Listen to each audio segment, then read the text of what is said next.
It's another lazy Sunday afternoon in my truck. It's weird because I lost a little connector so that I could set my phone up. So I've got it sitting in the what is that thing called? You pull it down so the sun can be out. The sun visors. I got it hooked up to the visor so that I could watch wrestling and just kind of do my thing without having to hold the phone. I'm just relaxing today.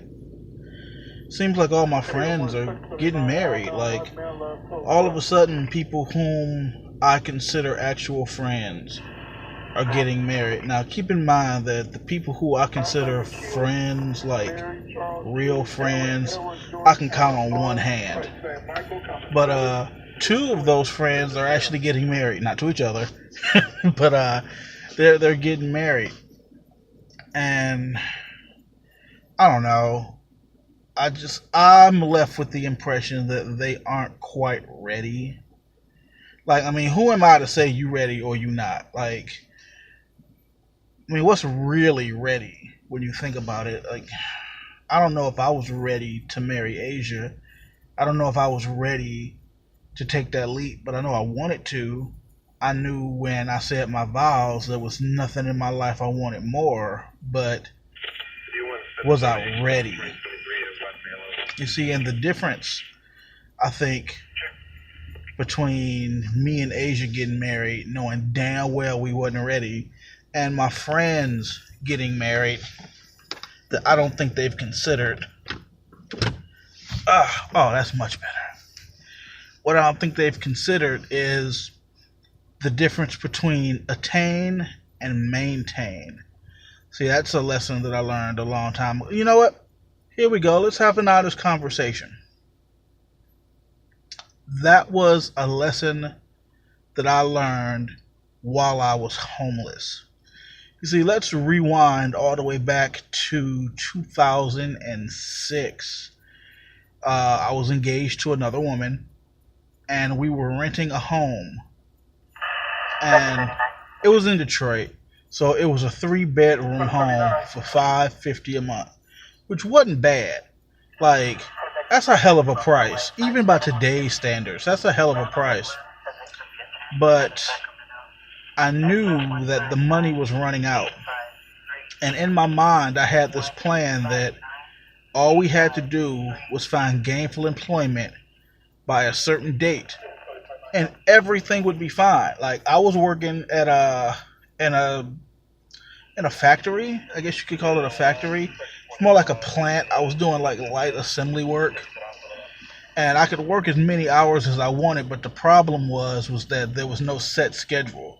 It was a first come first serve kind of thing. So if you showed up, you could work. So because there was no schedule to conform to, I was not responsible enough to hold on to something like that. I had to be told when I had to be there. So we're renting this place, and it didn't take very long for the money to run out.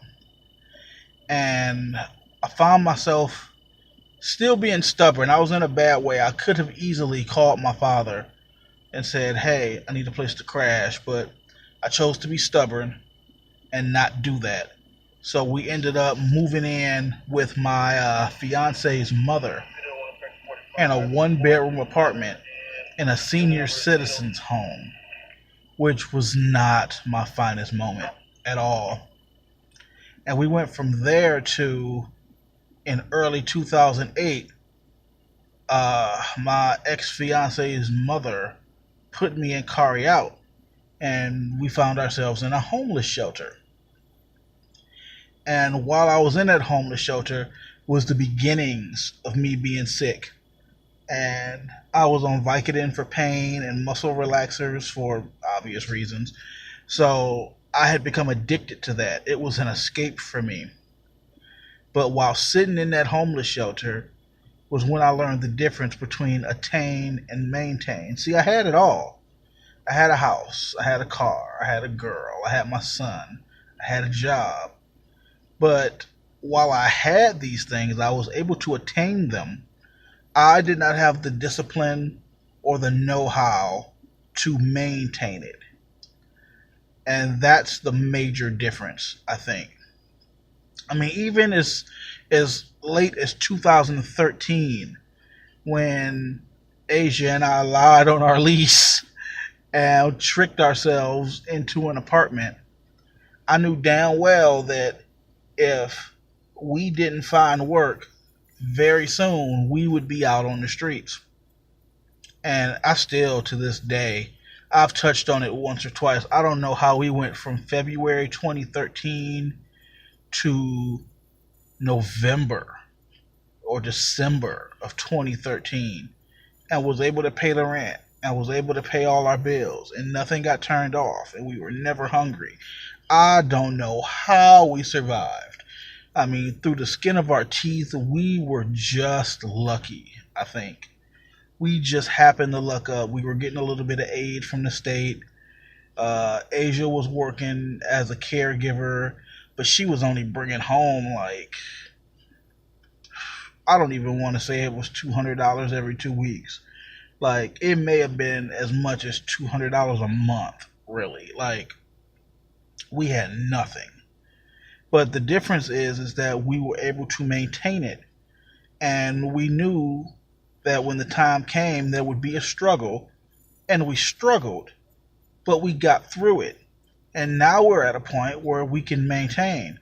But see, that's the difference. I don't know if the people of whom I am speaking of, and I won't name names, but I don't know if they're going to be able to deal with the struggle as a married couple. It's really easy when you get married and now comes the struggle. It's real easy to blame the other person. It's real easy to say, well, I wasn't in this position before you. This must be your fault. And I'm happy to say I never felt that way with Asia. I think Asia and I had the benefit of, I was homeless in 2008, and Asia was also homeless in 2008. I mean, completely separately. But we understand the value of sometimes there's a struggle. Sometimes there's just shit beyond your control, but the best thing we can do for each other is stick together.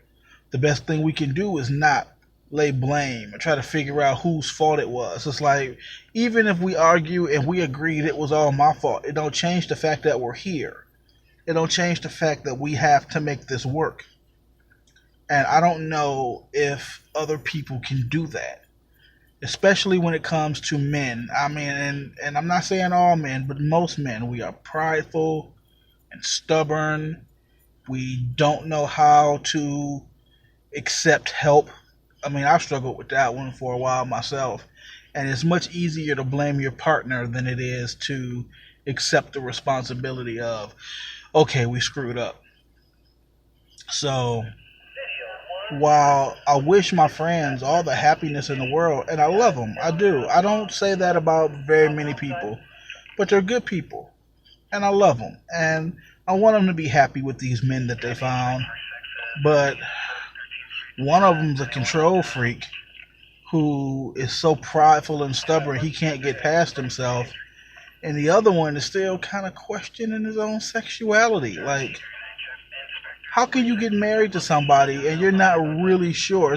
If you have to ask, are you sure? Then you're not. Like, there was no one in the world I wanted to marry more. When I said I do to Asia, it wasn't with the idea that, oh, I'll say I do and that'll fix all our problems. No. I just wanted to be with her. And here we are. You know, I didn't go into it with doubts. In fact, we did our best to make sure we eliminated all doubts.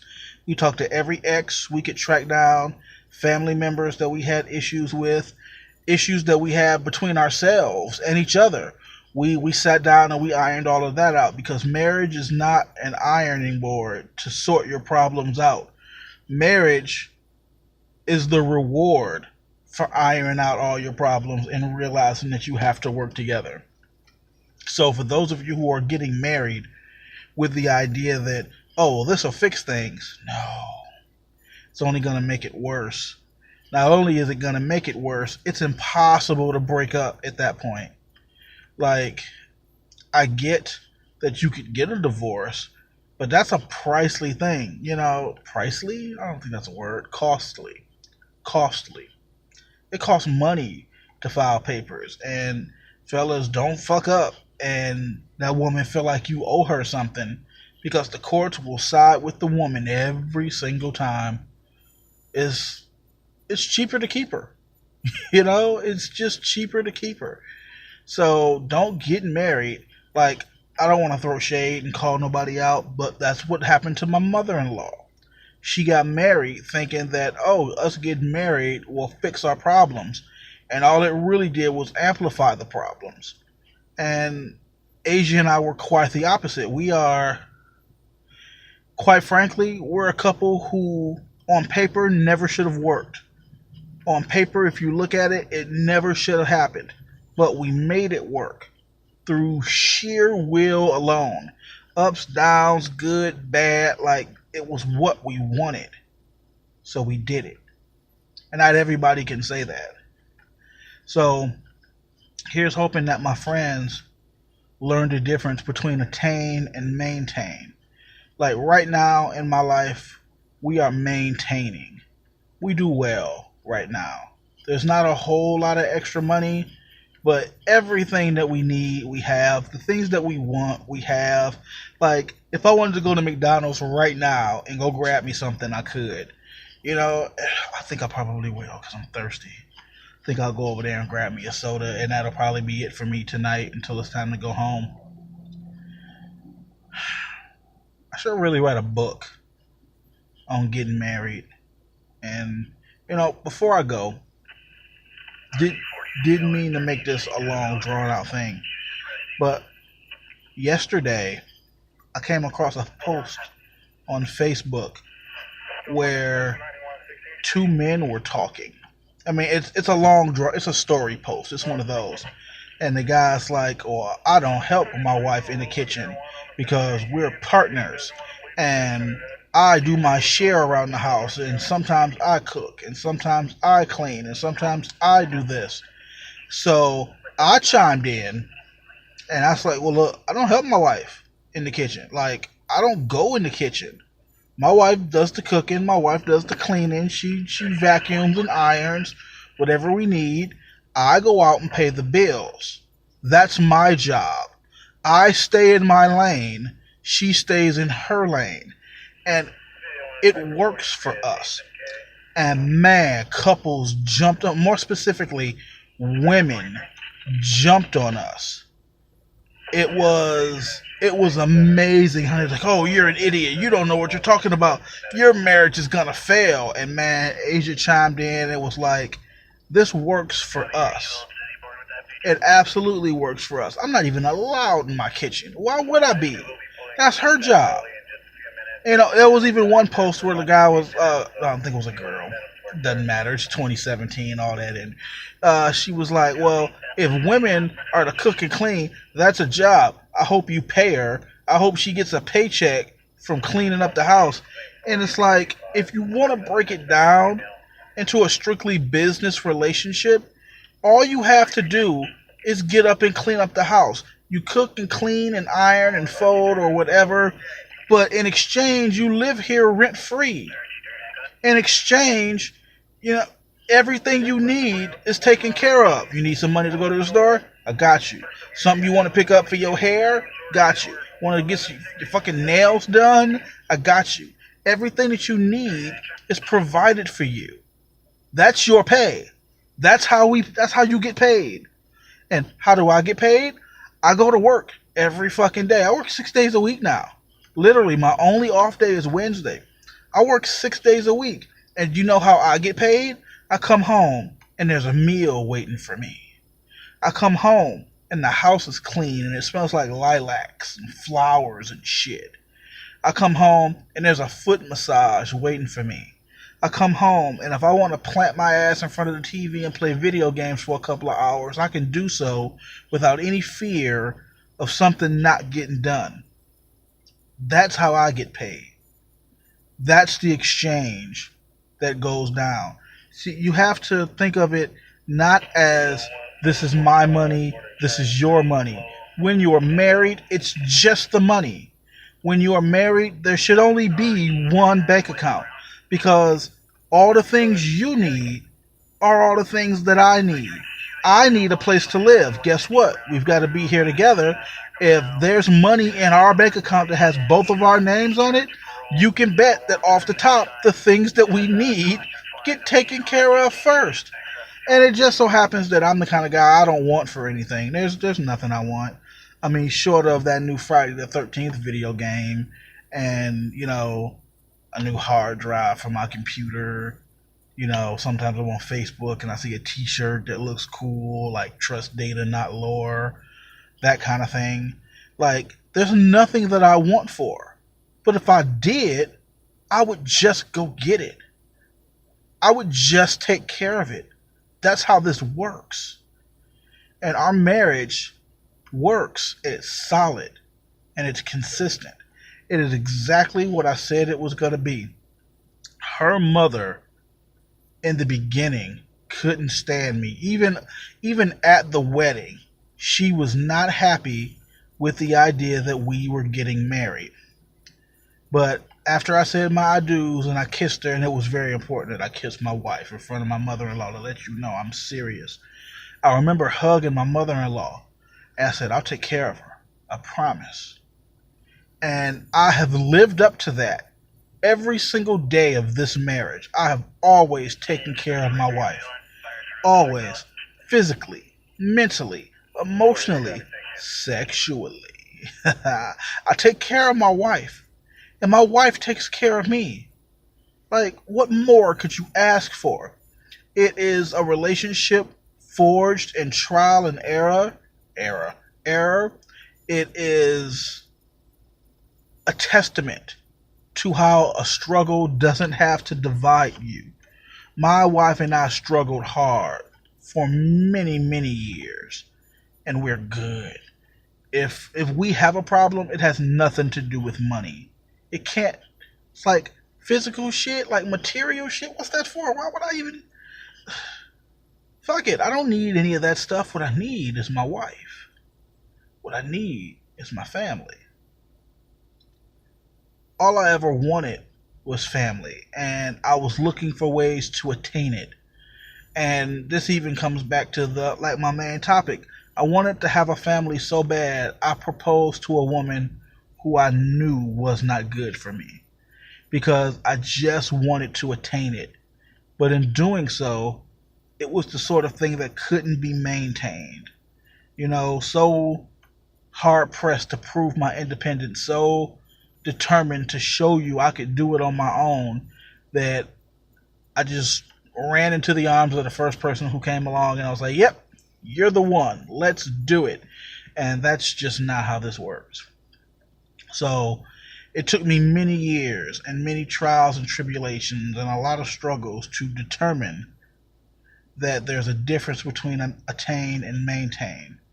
Hopefully, that's a lesson my friends figure out real soon, because I would hate for them to bring unnecessary bullshit into their marriage.